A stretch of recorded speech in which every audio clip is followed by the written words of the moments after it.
I'll turn the light on. Okay, how about now? Well, I'm going to explain to you why I have to wear this. Give me 1 second. My name is Runyon, and I am with the Noble Wakefield Fire Department. We are located in Noble, Illinois, and I am here today to talk to you a little bit about fire safety. First things first, how many of you kids thought I was a little bit scary with this mask on? Well, the reason why I have to wear this mask is so I can breathe. And the reason why I have to wear all this is so I don't get too hot or get burnt while I'm trying to go into a fire and try to help people. Now, this mask has come a long way than the way it used to be. See, this? Back whenever firefighting first started, they were encouraged to grow their beards out so they could dip them down in water, pull their beards out, stick their beards up over their face and their mouth, and breathe like that. Now, we have to be clean shaven because of this rubber seal. If we're not clean shaven, this rubber seal won't seal around my face, and smoke and other toxins get in there, and I may not be able to find you guys as quick.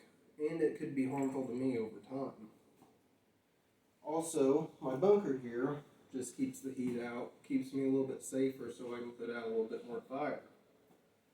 But the first thing I want to talk to you guys about with fire safety is 911. When to use it and how to use it. So, when's a good time to call 911? Good time to call 911 is if you find an adult in your household, unresponsive, not waking up, not responding at all.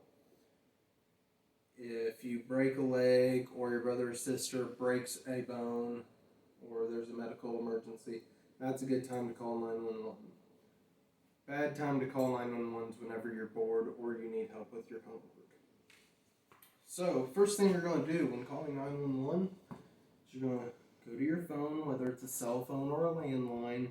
Either way though, you can punch in 911 and send. And then the person on the line of the phone is going to pick up and they're going to say, 911, what is your emergency? You tell them your name, you tell them the emergency, and you tell them your location, okay? So my name is John Smith, I'm at 123 Mulberry Lane, and this is my medical emergency, okay? You do not hang up the phone with 911 until they give you direction to hang up the phone, okay? They're going to stick with you until a first responder like myself or a police officer shows up to help you with that situation.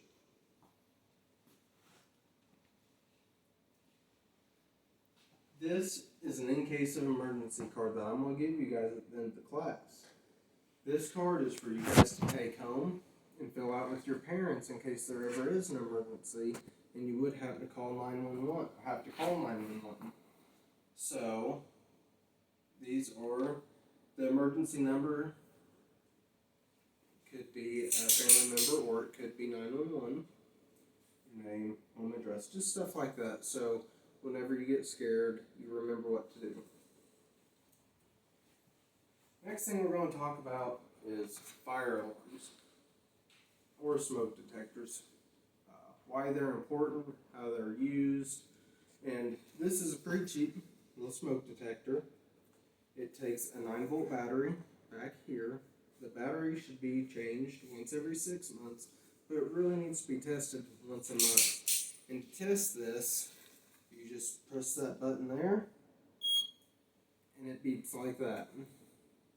So, the importance of a smoke detector is, if you hear this going off in the middle of the night, not to be scared in the sense of you're going to hide under your bed, I don't want you hiding in your closet, I don't want you hiding in a corner of the house or under a couch, because that's even more dangerous.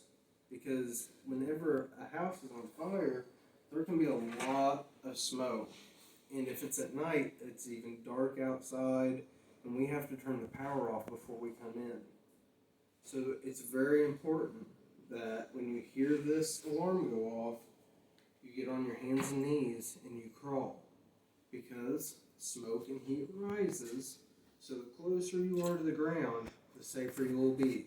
The more you'll be able to see, the more you'll be able to hear, and it's a better likelihood that you're going to be able to get out okay. Alright? Maybe after this class, we'll put blindfolds on a few of you, and we'll go over what it might be like being in a smoke-filled room. Okay? So, what are some sources in this kitchen that you could think it might be a fire hazard? You know, the stove. The stove is a good place for a fire hazard. There's also a microwave and a couple other things. So, whenever you guys are helping your parents cook, which, if you're cooking in the kitchen, you make sure there's an adult with you. If there's not an adult, make sure you stay 3 feet back from the stove. And don't think of it as, I'm too small, or I can't cook.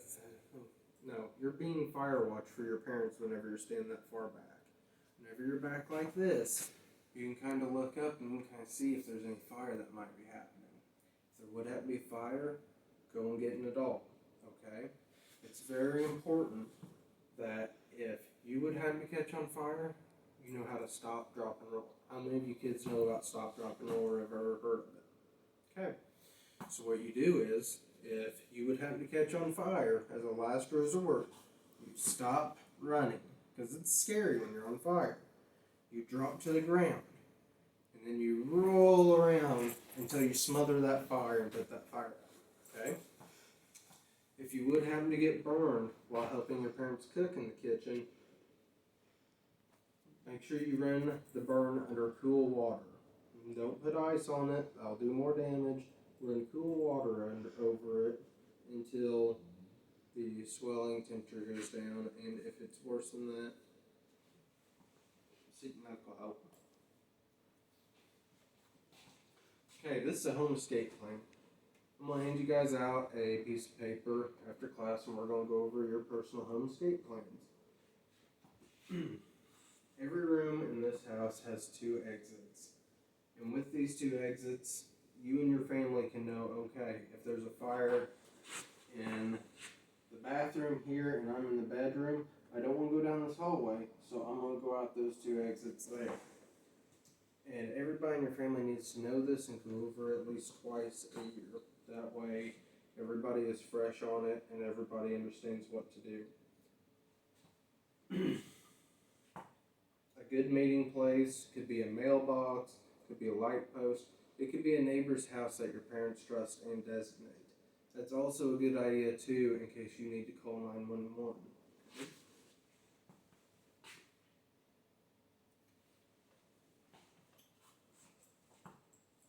So that is all I have right now. We'll get ready to go over a little bit of my gear. We'll go over some of the paperwork I'm going to hand out with you. And if you guys have any questions, please feel free to ask me.